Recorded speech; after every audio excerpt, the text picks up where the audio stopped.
खैबर पख्तूनख्वा के वजीर आला अली अमीन गंडापुर जितने पुरस्कार तरीके से तमाम तर रुकावटों और कानून नाफिज करने वाले इदारों की नजरों से बचते बचाते इस्लामाबाद के वस्त में नमूदार होने के बाद अचानक केपी हाउस से गुमशुदा हुए, इससे ज्यादा पुरस्कार तरीके से वो हफ्ते की रात खैबर पख्तूनख्वा असम्बली में एन उस वक्त नमूदार हुए जब अरकान असम्बली उनकी मुबैना गुमशुदगी पर धुआंधार तकरीरें कर रहे थे।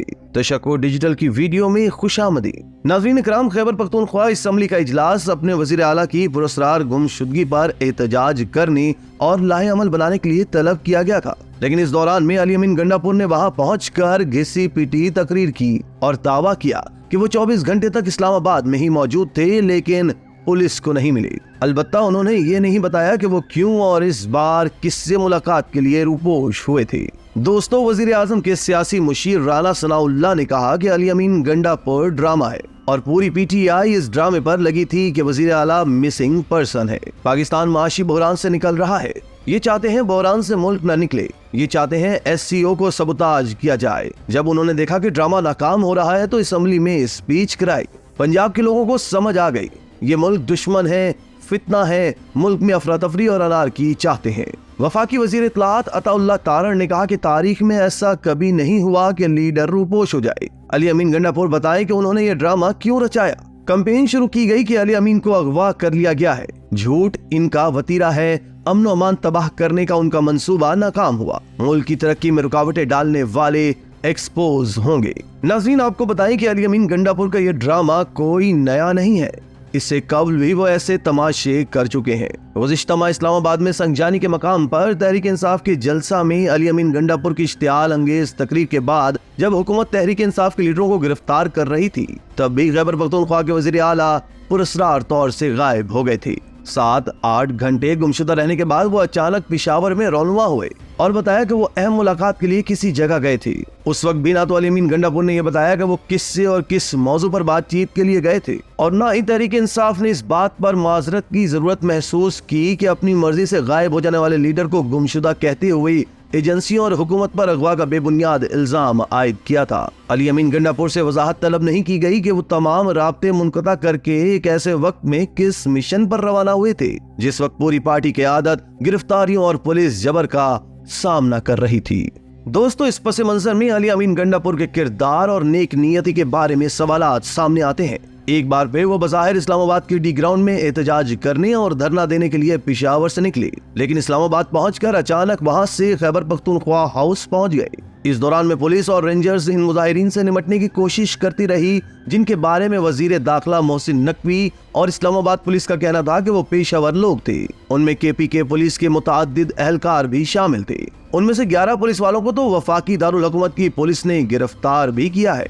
दूसरी जानिब तहरीक इंसाफ KP हाउस पर रेंजर्स की रेड के ऐलान के साथ ये इल्जाम तराशी करते हुए मैदान में निकल आई कि अली अमीन गंडापुर को गिरफ्तार कर लिया गया है। कौमी असम्बली के साबिक स्पीकर असद कैसर ने तो उसे एक वजीर आला के अगवा का मुकदमा करार देते हुए 24 घंटे के अंदर खैबर पख्तूनख्वा के वजीर आला को रिहा करने का अल्टीमेटम भी दे दिया। दूसरी तरफ सूबाई असम्बली सेक्रेटरीट की जानिब से इजलास तलब करने का मरासला जारी किया गया, जिसमें कहा गया कि इजलास में वजीर आला खैबर पख्तूनख्वा के अगवा होने के मामले पर बहस की जाएगी। एलामिया के मुताबिक इजलास में खैबर पख्तूनख्वा हाउस में खवातीन और बच्चों के साथ बदतमीजी के मामले को भी ज़ेरे बहस लाया जाएगा। अलबत्ता वफाकी हुकूमत के खिलाफ सूबाई असम्बली का इजलास अली अमीन गंडापुर की वापसी और ये एतराफ़ सुनकर तालियां पीटता रहा कि वो तो खुद ही रुपोश थे। किसी रुकने असम्बली ने ये सवाल करने का हौसला नहीं किया कि फिर इस मुद्दत में गिरफ्तारी और अगवा का ड्रामा रचाने और तहरीक इंसाफ की तरफ से मुसलसल झूठ फैलाने का क्या जवाब था। नाजरीन, इस हवाले से गवर्नर खैबर पख्तूनख्वा फैसल करीम कुंडी का कहना है कि पहले भी अली अमीन गंडापुर 7 घंटे के लिए रुपोश हुए थे और अब भी वजीर आला ने तस्लीम किया है कि वो खुद साख्ता रुपोश थे, जबकि PTI और उनके अपने भाइयों की गिरफ्तारी का इल्जाम हुकूमत पर आयद कर रहे थे। अली अमीन विकेट की दोनों तरफ खेल रहे हैं। दोस्तों, इस्लामाबाद में हफ्ता अशरा के बाद शंघाई ताउन तंजीम के रुकन ममालिक की सरबराही कॉन्फ्रेंस मुनक्किद होने वाली है। गुज़िश्ता रोज ही नई दिल्ली से ऐलान किया गया है कि वजीर खारजा जयशंकर इस इजलास में भारतीय वफ्द की क़यादत करेंगे। लगभग एक दहाई में ये किसी भारतीय वजीर की तरफ से पाकिस्तान का पहला दौरा होगा। शायद इसीलिए तहरीक इंसाफ की तरफ से इस वक्त अचानक एहतजाज करने और दफा 144 के बावजूद इस्लामाबाद के डी ग्राउंड पहुंचने का ऐलान मुतअद्दिद हलकों के लिए तशवीश का सबब था। हत्ता कि पीटीआई के साथ आईनी मामलात और सियासी अमूर पर ताउन की बातचीत करने वाले जमीयत उलमा इस्लाम फे के लीडर मौलाना फजलुर रहमान ने भी तहरीक इंसाफ से इस मौके पर एहतजाज मौखर करने की अपील की थी। उनका कहना था कि जब गैर मुल्की मेहमान चले जाएं, आप फिर एहतजाज कर लें। अलबत्ता इसके बरक्स तहरीक इंसाफ ने एहतजाज शदीद करने और इमरान खान के एक्स अकाउंट से जान लड़ा देने की अपीलें जारी करने का सिलसिला शुरू कर दिया। नाजरीन, इस दौरान में अली अमीन गंडापुर की गुमशुदगी पर किया जाने वाला प्रोपेगेंडा और एहतजाज लायानी और बेबुनियाद लगता है। अलबत्ता ये भी सोचना अहम है कि यह एहतजाज वाकई इस गलतफहमी की बुनियाद पर किया जा रहा था कि एक ऐसे सूबे के वज़ीर आला को गिरफ्तार कर लिया गया जहां तहरीक इंसाफ की हुकूमत है और पार्टी इस गैर आईनी और गैर कानूनी इक़दाम पर बराफरोख्ता थी, या जैसा कि राना सनाउल्लाह ने इशारा दिया है कि तहरीक इंसाफ जानबूझकर ये ड्रामा रचा रही थी ताकि इदारों को बदनाम किया जा सके। इसका जवाब बहरहाल तहरीक इंसाफ को देना चाहिए, वरना उसकी सियासी संजीदगी के बारे में संगीन सवालात सामने आएंगे। क्या पार्टी को इल्म था कि अली अमीन गंडापुर अपनी मर्जी से रुपोश है, लेकिन इसके लीडर सियासी मकासद के लिए इसे अगवा और गिरफ्तारी बताकर लोगों को मुश्तइल करने की कोशिश करते रहे?